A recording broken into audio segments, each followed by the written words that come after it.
Hello Pisces, Sun, Moon, Rising, and Venus signs. Kamusta kayo? Sana po'y nasa mabuti kayong kalagayan. Welcome back po sa Star Tarot. At kung bago kayo rito, welcome din po kayo. Please subscribe, like, share my videos, and leave me a comment po kung nakaresonate kayo. Thank you. So, tignan natin ang mga messages ninyo, Pisces. We have Page of Pentacles, which is really beautiful kasi there is good luck, no? Nahatid ang energy na ito. So, there is good luck coming your way.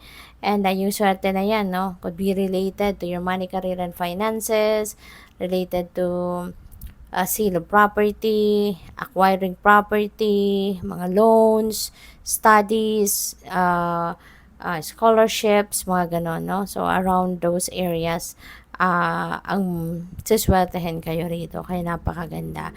Marami balita ang dadating dito. No? There could be a lot of information coming your way na masaya. Magandang balita ito. No? These are good news coming your way. So, we have the devil. Maybe you are dealing with a Capricorn person.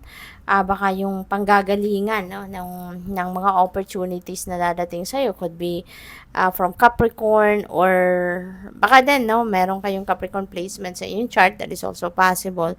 Or po pwede rin na the person that you are going to be dealing with ngayon, no, lalo-lalo na kung kayo ay merong mga pakikipag-usap siguro regarding sale of property, acquiring of property, or baka may mga pinoproseso kayong mga loans, mga ganon sa bangko or other institution, or baka mga job interview, mga ganon.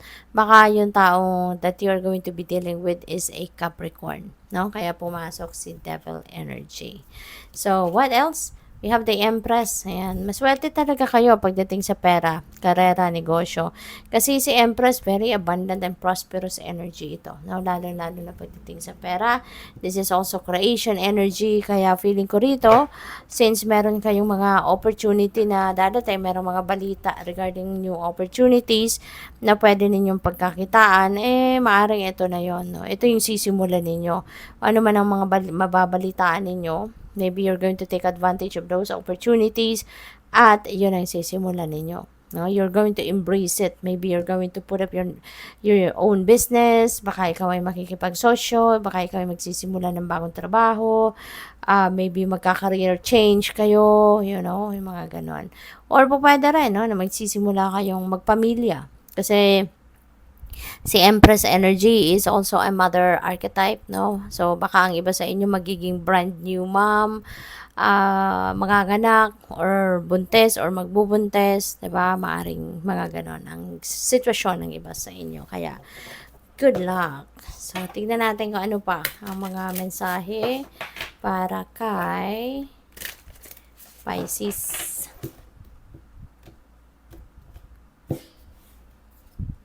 We have step out of your comfort zone. Ayan. So, maaaring ito yung requirement para sa iyo ng kung ano man ang opportunity na dadating sa inyo. So, maybe this is something na matcha-challenge ka.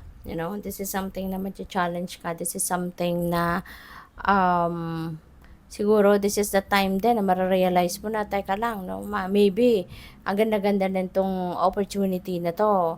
And maybe this is the right time na para sa akin for me to try it, for me to grow, for me to thrive. 'Di ba? Kasi baka dati ang komportable ka lang na kung ano na lang yung kung ano nandiyan na nakasanayan mo na kahit nakapikit magagawa mo na, 'di ba? Sa katagalan. So maybe you will realize na it's about time na for you to it's about time na for you to try something new, 'di ba? Something exciting, something challenging. Kaya eto na, baka iti-take advantage mo na kung ano man itong offer na to para sa iyo. So, what else? We have you and your loved ones are safe. Napakagandang assurance ito sa inyo ng spirit na ikaw, pati ang mga mahal mo sa buhay, you are all safe. Kaya huwag kang mag-alala. Okay? Don't worry about your safety, no, kasi you are safe, you are protected, you are guarded, no, ng spirit at ng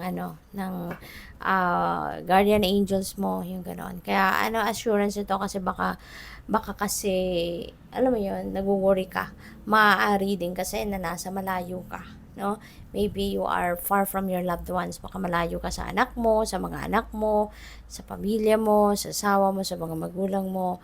Baka nasa malayong lugar ka. Kaya maaring nagwo-worry ka para sa safety mo at nagwo-worry ka din para sa mga naiwan mo. 'Di ba? So, ayun, sana, 'di ba, ngayon na mayroong assurance sa iyo ang universe na huwag kang mag-alala. Sana nga matanggal na yung pag-aalala mo, 'di ba? Kaya yun. So, what else? We have expect powerful change. Wow. So, malaking pagbabago at siguro this is a major change, no? Na pwedeng mangyari sa buhay mo.